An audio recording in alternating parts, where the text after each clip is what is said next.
Hello, welcome to the table. My name's Jonathan Hicks. I'm Steve Rain. And I'm Mark Windle. And in this video we're continuing with my top 30 games of all time. So in the last video, if you didn't see it, do check that out first. We covered number 30 down to number 21. So in this video we're looking at number 20 down to 11. So if you thought the last games were good, these are going to be really good. We talked in that previous video about how we compile the list and things, so do watch that if you're interested to know that. But I think in this video we're just going to get going. Number 20. My number 20 is a Stefan Feld game, which surprised me. I wasn't expecting particularly to have many Stefan Feld games on my list, but Steve has been getting me to play all of them. Somebody got to like them. Yes, and this is one that I've played several times now, and just recently he suggested we play it again. I was like, yeah, okay, I'll happily play this. And I was surprised at just how much I enjoyed it, and that's Bora Bora. I think some people might say it's his best game. It's actually not my favourite Stefan Feld game. There's another of his appearing higher up on the list. There's so much to like about it, but there is so much involved with it. I think the first couple of times I played it, I was like, oof, that's such a brain burner just trying to take in all that information. But now I feel like I'm quite familiar with it. I can play it at a far more relaxed pace and really enjoy just combining the different sorts of actions that you get. The dice placement works really well in that if you roll high numbers you get better value actions, but if you roll lower numbers you're more likely to be able to use them because you can get blocked out of spaces. If someone's put a high or a low dice in there, you can only put a dice in there if it's lower than the one before. So if you kept your 6 till the end, you're never going to be able to put it on one of the action spaces.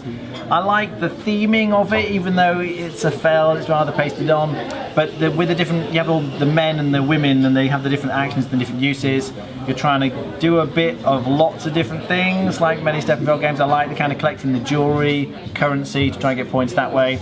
You're also trying to build some buildings, and a lot of the things you do, like many Stefan Feld games, allow you to chain actions together. If you do this, it allows you to get this, which then allows you to get this, and you can have these monster turns where it all comes together at once. It's hard to explain overall what it is, because it does consist of so many different bits, but they all work together like a well-oiled engine. It's a very well-designed game, I think. You need to do so much. You've got three dice each turn, so that's doing 3 things, but the ability to chain bonus actions, to use god tiles, to use special powers, to use your men and your women in your village, you have to do that just to kind of flow, and doing that well is a sign, you know, that you've really understood what's going on. I think it's my favourite technical use of dice within the game, not necessarily my favourite dice placement. Also, in a strange one, I mean, I suppose you have other ones, but like the pressure of actually trying to complete your objectives, it's actually quite heavy. And it adds a stress that you don't get in off a lot of the Felds. You get 3 objectives at the start, and you think, oh my god, at some point in this game I'm going to have to complete this. And I'm so far away from it. I'm going to have to spend so many actions throughout the game just so I can complete. And here's another one. And here's another one. Here's another one. And now do all 3 of them in the final round. It's like, because you get those 3 at the start, don't you? Yeah. And you're like, okay, I reckon I could do these over the next few turns, but then you just keep getting more. I'm like, oh my goodness, I've just got to keep doing them and doing them. But it grows, doesn't it? It's like an exponential growth. So although a lot of them feel very hard at the start, by the end of the game you're like, oh yeah, I can easily do this one and this one now, and it works really well. Very good. I rate it very high. Number 19. My next game is a game that's come out very recently, just earlier this year, and I was surprised at how much I enjoyed it, because when I was doing one of my sort of board game opinions videos and asking other people's opinions, they were like, yeah, it's good, but I loved it, really, really loved it. It's a dice construction game, I think, where you can buy different sides and change the sides on your dice, and you're rolling your dice each time, and that's Dice Forge. The theme is, again, a little bit pasted on, but it's nice, colourful artwork. But I love that aspect of trying to customize these 2 dice, and the fact that you get to roll them on everybody's turn really helps, I think. With a lot of these games, you get to do something on your turn and then you get the stuff. But with this one, it doesn't matter whose turn it is, everyone rolls their dice at the start of everybody's turn, and everyone gets the stuff from the dice. So you just keep getting more and more stuff. It's like, oh, I get this, and well, now I get this, and oh, I rolled this new side that I've just got on my dice, and now it doubles the value of this other side. So it's like, oh, this is great. There's lots of nice options. You're buying cards effectively that can give you extra size to your dice, or help you in various bonus actions, or give you victory points. But there's lots of variety with the cards that come out. You're never going to buy all the different sides for the dice, you're only going to get a few of them each game, so it feels like there's lots of variety there. I just really enjoyed the whole package. It was fairly short, streamlined, just really enjoyed it, it was great.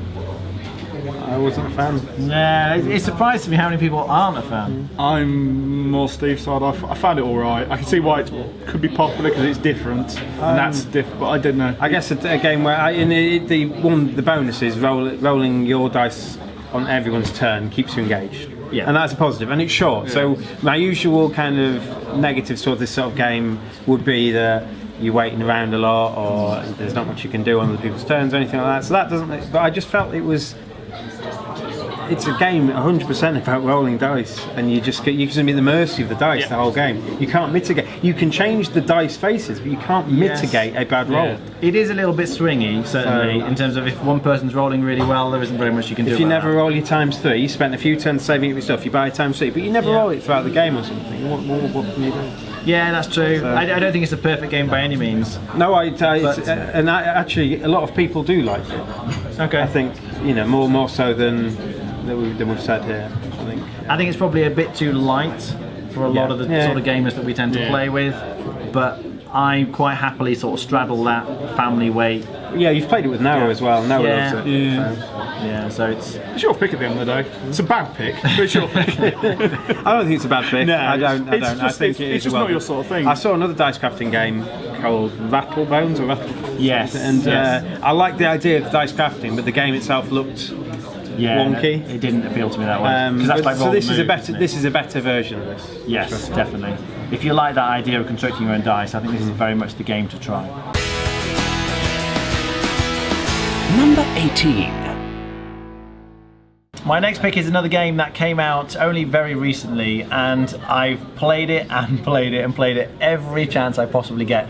It's a cooperative, real-time game where everyone's moving fantasy characters around in a shopping mall trying to steal their weapons. It's a completely crazy theme, but Magic Maze is so much fun. It's played in complete silence, pretty much. You can't talk to each other, and you have a tile that says which direction you can move the various characters in. You can move any character you like, but only, let's say, north. And so you're trying to each coordinate and move in the different directions to get to their different objectives. Every now and then there's a moment in the game where you can talk to each other, but as soon as someone starts moving the characters again, all talking has to stop. And so there's this furious kind of trying to communicate something. You get this giant red pawn, and if you think somebody needs to do something, you kind of tap it on the table in front of them, and it always ends up with someone getting the pawn and going tap, tap, tap, tap, tap. But I just love it. Again, played it with non-gamers and gamers alike, and it just goes down so well. There's lots of levels. It's nice in the fact that there's an introductory level that's not too difficult, but you can make it quite a lot harder if you want to. For people who become familiar with the game, you can really up the ante in that sense. So it always feels achievable, but not easy by any means. And I love that, no matter who you're playing it with. When you said, so in your previous 10, you mentioned Captain Sona, and you said there's nothing like what the kind of difficulties you get in Captain Sona. And I think this, if any game matches it, but the only difference is this is cooperative. Yes. And what you're doing, it is real time. You're racing against the clock, but it's real time as well. And I think this just isn't much better. I suppose it's, for me, the Captain Sonar is the team versus team thing. It feels different because you're all working together. But you've got that same thing. If someone's not pulling their weight, if someone's missing bits, they will let the whole team down, whether it be the submarine team or... You're saying, oh yes, knowing. Well, it's terrible. There are moments, and I feel like I'm fairly good with these visual kind of spatial recognition type games, but there are points where it's clear, the people are tapping in front of you like, right, I know I've got to do something. I'm looking at all the characters. I'm looking at where they need to go. I can't see it. It's got to be my action, but I can't see what it is I've got to do. It is the thing that makes it more difficult is that you often got more than one action on the little tile. You're looking at so you can move it north. But you can also use the escalators, for example, as well, perhaps. Or you've just been past a new action, and you've just been used to moving people this way. Now you're moving people that way, and you're like, oh no, and you don't realise. It's just so easy to miss. Sometimes the blindingly obvious, and you get to the end, it's like, oh, I can't believe I didn't see that. We lost because I couldn't spot this thing right in front of me. But then you just play it again straight away because it's nice and short. It really doesn't take long. Number 17. My next pick is a game that I've played exclusively on the app. Never actually played the real board game, but I've played it solo. I've played it against a computer, obviously, in several different players, but I played it against my son a lot. We just kind of keep passing the phone backwards and forwards, and it's a fairly abstract war game, if you like, futuristic war game, which is Neuroshima Hex, I think is how you say that. And it's superb. I absolutely love it. I'd love to actually play the board game, but I've never really had the chance. But it works so well on the app. Effectively, you're putting down units on this board one at a time, and the unit will have a certain attack in a certain direction. And so you put one down and your opponent thinks, oh, okay, he's put that there attacking this unit, so I'm going to put this one here attacking the unit he's just put down, because they act in different orders. If you can put one down that acts before this one, you'll kill it before it gets the chance to shoot. And there's this whole kind of chain reaction thing you're setting up, and then something triggers a fight, and they all fight. In order, they all act, and they all start shooting each other, and it just decimates most of the board. There's an awful lot to think about. It really is very abstract in many ways, but they've actually they've made a big effort with the theme on this one. There's different factions of troops, if you like, that you can play that do feel very different. They've got different special abilities and things, so it feels like there's lots of variety in theme from that point of view. But at the end of the day, a lot of the time you're sitting there thinking, I could go here and do this, or here and do that, but then he's going to use his piece to go here. There's a little bit of drafting in it as well in terms of the pieces, so you never quite know which pieces you're going to get to be able to put out, which is really nice. It means it's not a foregone conclusion in that sense. It's a bit random with 3 or 4 players, I find. It works great as a 2-player game, but I would still very happily play it as a 3 or 4 player game. Yeah, I played it loads, absolutely loads, despite never having actually played the real thing. I downloaded the app many years ago, I think. I can't remember, about 3 or 4 years ago. I don't know when it was out, and I played it a bit. I'm like, okay, I just wasn't pulled in. And this is weird because you do not generally like very, very abstract games. No, that's true. And you're saying it shines in a 2-player. Well, in 2-player abstract games is something whenever I play with you say, it's good, just not my cup of tea. Yeah. So this is quite weird, actually. It helps the factions to all feel different and they all feel themed. I know with the real game, you can buy faction expansions that add more other themes to the game. I've played the real version, I've played the app version. I probably actually first played the app just because it handles all the explosion in the game that essentially happens, where it's all going to happen off now. While on the board game, you kind of go in and those numbers, now those numbers, now those. Yeah. We're still great and fun, but I kind of feel the app just handles a lot of the. That's right. The bookkeeping, it takes away the hassle of trying to figure out what's going where. Doing the right things in the right order. Yeah, you can see it happening, so you can see what's happening. It's not like you're. Because there's not numbers in there, just count all these numbers, then these, and then. But yeah, it's just easier. It's a lot of fun. I'd highly recommend you try the app probably before buying the board game if it does appeal to you at all. Number 16. My next game is a Euro called The Voyages of Marco Polo, which the first time I played I did very badly at. It's a really interesting, again, like a dice placement game. So you're rolling your dice and you're trying to ostensibly travel across sort of China and Asia. From Italy to Beijing, effectively. Yeah, okay. And you're sort of trading, so you're buying different kinds of resources or trying to acquire these resources and getting points in various ways. It's a difficult game to explain. You can probably explain it better because I know you really like it, don't you? But it's very, very difficult. The second time I played it, I did really badly. And I was like, oh, but after the first time I was like, oh, I know I did wrong that first time, I'm going to do a lot better the second time, and oh my goodness, did I not. And so I played it again, and I still did badly. And I said, what is it? This game was beating me. It wasn't like the other people were beating me. I knew I was just doing badly. I wasn't getting it. And it's so unlike me. Usually with Euros, I'm like, oh, okay, I get how this works. And I don't often win games, but I can usually do fairly well. Certainly enough to satisfy myself. But this brought me back again and again. I kept wanting to play it more and more because I knew I wasn't doing well. Now I play it, I'm like, I've got it. Again, I don't always win, particularly against Steve, but I feel like I'm doing well in that sense. It's so satisfying, but it's so tight. It's so hard to do well until you figure out how all the different bits interact. I think the bit that sets us apart from other Euro games is the player powers.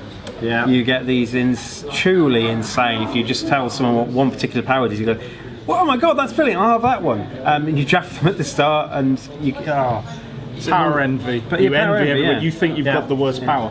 You haven't. You haven't. You've just got, But you think you do. but whenever other people get to do something, you're like, oh my god, that's so powerful. And you're doing the same thing on different bits. Yeah. And that's I still haven't used all the powers in the game. The one, I know we always talk about this one, but the one where you don't have to roll your dice, you can just decide that the dice will be whatever numbers you want them to be. Just sounds absolutely crazy. Surely that would give a massive advantage. Sometimes it doesn't even get picked. Yeah, that's right. They've balanced that so well. I mean, I don't think they're all exactly as good as each On other. certain maps and certain boards, you maybe want other ones over others. But for them to be so powerful and yet close enough, Yeah. it works so well. Yeah, I really enjoy it. It's one of those you could suggest. I would always be very happy to play this one. Number 15. There's been a spate of escape the room games coming out over the past year, and I pretty much without exception, I love them. I just think they're great. I love that experience of trying to solve the puzzles. Some of the games evolve more than others, but pretty much I could have picked any of the escape the room games to go on my list. The one I picked for this particular spot is Exit, which was the smaller one. It's a very small package, but it's destructible in the sense that when you play it, you're potentially cutting or folding or tearing things in the book. Breaking the game. Yeah, so you can't play it again. You can't even give it to a friend who hasn't played it to get them to play it. Once it's been played, you effectively just throw it away. And I'd be very hard pressed really to pick between that one and Unlock, for example, which is another one I really enjoyed. But it gives you that whole escape the room feel really well, considering you're just sitting around a table playing with a little booklet and some cards. I love all the puzzles, and it's something it can be a bit frustrating, I find, if we don't manage to escape, so I'd be quite careful about who I choose to play with. But I really enjoy when you've got people who are all on it and like, oh yes, this connects with this and this connects with this. It's just so satisfying, so I love those games. Yeah, I think we're all going to say we love them. Oh, they're brilliant. Yeah. And when we first played them, when we played one or two, we're like, yeah, it's a good game, but you can't play it more than once. So a lot of us just said it wasn't as good as we thought it would be, and now I don't care about that. Yeah. At the time, I think, I can never play this again. Now it's not really going to rate that high for me. But there's They're just going to make more of them. Yeah. My biggest concern is that at some point you're going to hit. There's only a certain number of puzzles, and you'll start getting crossovers or similar puzzles. Going, I've kind of seen this somewhere before. I don't know how often it'll happen, but because there's going to be so many of them. But I think you forget them so easily. I don't anyway. think that'll bother me. I mean, I've seen brain teaser after brain teaser, and if I see one that's similar to another one I've seen, it doesn't bother me. I still like having a go. So I don't think that'll bother me. But the group you do it with is massively important. Yes. Number 14. Well, my next one is Unlock, which we just talked about. But honestly, I loved Unlock and I loved Exit, and I couldn't choose between them, really, except I think perhaps there was just one aspect that I can't really talk about in Unlock that I loved. One particular scenario I thought was better than any of the other scenarios in Unlock and better than any of the Exit games, and for me it just pushed it that little bit higher. Some people say they prefer Exit because it's more like you're not just using cards with Unlock, you're just using cards on the table. And Exit, you've got more things, bits if you like, to play with. The cards thing didn't bother me that at all, really. I like the fact that you've got to study some of the cards quite carefully. And part of the thing that I really liked in one of these scenarios was, as you were going through it, you were sort of assembling bits and pieces together. And at one point you kind of stand back and look at it and go, oh, and you see something that you sort of couldn't see when you were just looking at the individual bits. And that kind of moment of realization, like, oh my goodness, it's this, was just so great. I just loved it.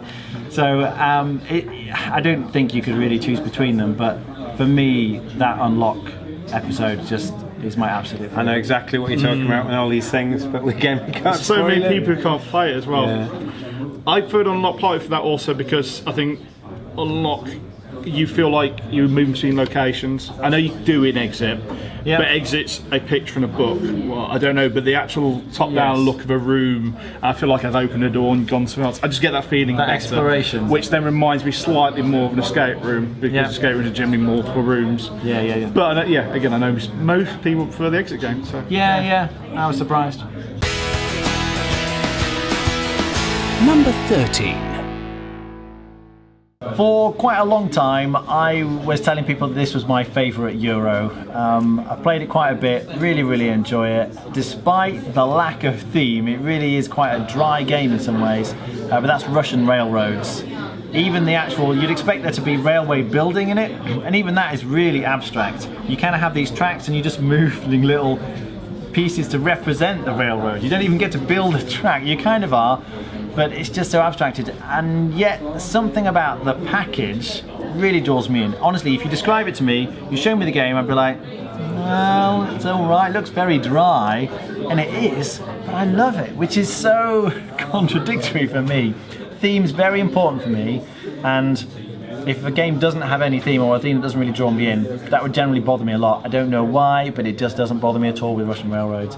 There's so many interesting interconnected bits. You need to get the trains, to get your points going on the tracks, but it unlocks other bits of track that you can use to go on other routes, and so many different things interconnect in a way that the first time you play it, you're going to get whitewashed by anyone who knows what they're doing. But it builds and builds and builds. We had that game, we always talk about this, didn't we? And I came last again in this game, but one of the players had, it was like 1 point after 3 rounds. And then by the end he'd Double lapped you. Lapped me twice.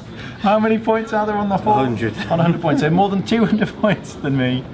I just couldn't believe it, but he chained things together and planned so well.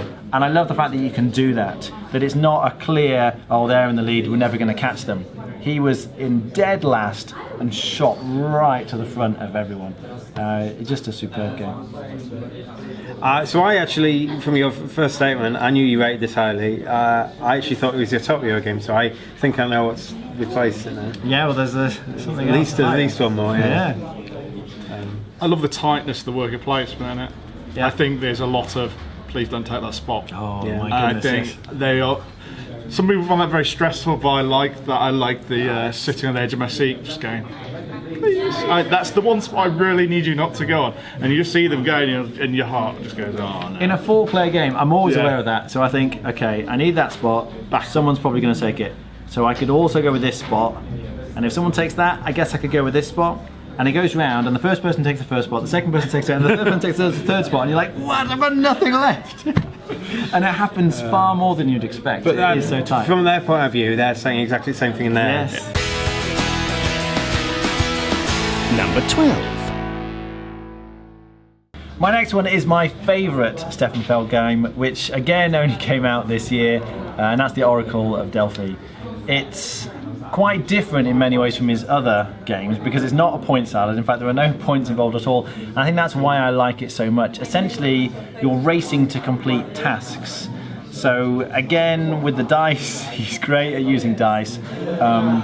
You're rolling the dice and using them for different actions based on the colours. So there aren't actually any numbers on the dice, it's just the colours. And the board is covered in colours, and you need colours to do everything.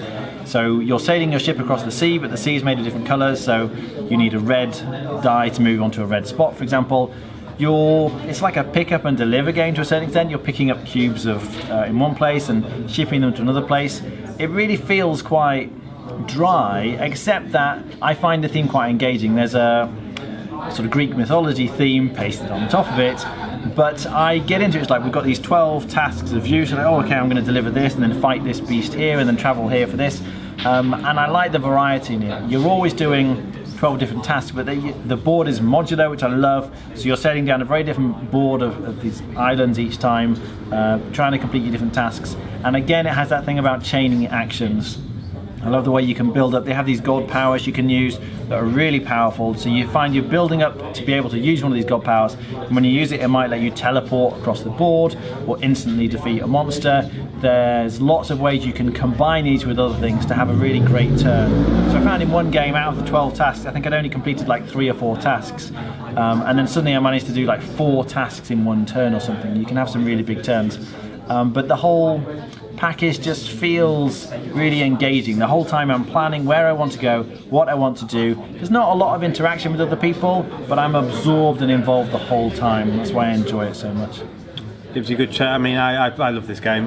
You can kind of pre-plan out kind of the route you're going to go. It's a rough route. You're like, I'll go there, and then there's the yellow monster, so I can kill that. And then someone kills the yellow monster in front of you, so you have to change your plan. Someone else picks up the offering. Someone teleports into the spot you were about to do and picks something up, and you're like, oh, I have to go elsewhere now. Yes, in that way, I think there's more going on between players than you realise. I think you need to be... I mean, you can't attack anyone else. You can just take the stuff that they were going to get before. That's incredibly important. You can save back several turns if you really screw up your job. The first time I played it, it didn't feel like there was a lot because I think everyone was just doing their own thing. But once you played it once and everyone's played it once, you realise, as you say, how important it is to stop people, and then it's like, whoa, you can sort of see where they might be going.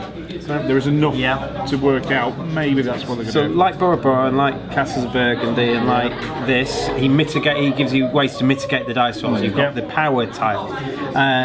So, like the favourite tiles? The favourite tiles, anyway, the little lightning bolt. Special abilities. And you can use them to travel further. You can use them to change your dice. You can use them to, kind of move yourself around this wheel of coloured dice because you can only go clockwise as well. And he's very good at that, and bonus actions as well. When you complete a task, you get a little bonus action, which might allow you to complete another task, And so Jonathan, I think he actually did 5 in one turn. Oh, was it? When he did it, yeah. And bear in mind, you only get 2-3 things in your turn. So he had so many bonus actions that it kind of came together at a point. He was allowed to kind of complete, nearly half of his tasks in one go. Number 11. My next game is another Heavy Euro, which surprises me because I don't sort of imagine myself as a Heavy Euro kind of guy. I enjoy Heavy Euros. I didn't realise just how much I enjoyed some of them until I compiled this list. And that's Tzolk'in. I don't think it was quite as high originally. The expansion really helped with this one though. I love the whole interconnected moving cogwheels thing. Essentially it's a worker placement. You're acquiring resources and trying to cash them in for points in various ways. But the way everything connects, the way you have to plan ahead, you put your worker down, the wheel turns and the wheel turns, the wheel turns, and gradually the actions get better and better, and you're trying to decide when to pull the worker off in order to get the use of the space. I love the fact that you're either placing workers or you're taking workers off on your turn. You can't do both. There are so many turns when you want to put one guy down and pick another guy up, and you just can't do that. I love the theming of it as well. It really puts you in that sort of Mayan mythology with the various different temple tracks and the god abilities and things. It has the whole pressure of having to feed your workers, which some people dislike, but I don't mind that at all. But the expansion added variable powers, which I really like. You get certain extra things you're starting with, but then you have this special power that you can use throughout the game, which can often be quite powerful, and it allows you want to kind of customize your strategy according to the power that you've chosen. But you're getting to pick from 2, don't you? So you're like, do I want to go down this route this time or go down this route? The variability it adds is great. So I'm surprised. I think as we've played it more and more recently, how much I've enjoyed it more and more and more. Each time I play it, I seem to enjoy it even more than the last time. It's great. I think the expansion is virtually essential. Okay. I think so. I wasn't a massive... I enjoyed it, but I wasn't a massive fan the first time I played it. It was standalone, but I'm not sure the balance, but I think the powers give you a strategy, and I think that possibly the base game's just too open. Almost having that, at least a starting kick in a direction, can help, because there is so many options in the game. And I think I just prophecies as well. Yeah. Give you targets. It just means you can't just do the same thing every game you play, because you'll miss the prophecies. You'll get hammered. Yeah. And we spoke about this one with regards to people playing online. There's people who just know a particular strategy and they will win with it. But without the expansion. Yeah, because you can just do that. If there is a guaranteed winner strategy. Well. Close enough, but it depends what other people do, and I tend to avoid that because it doesn't make it fun for me. Alright, so that's it. That was 20 down to 11. So the next video is going to be the all-important top 10 down to 1. Do let me know in the comments what you think of my choices, if you agree or disagree with any of the things I put in there. Thanks very much for watching. We'll see you next time.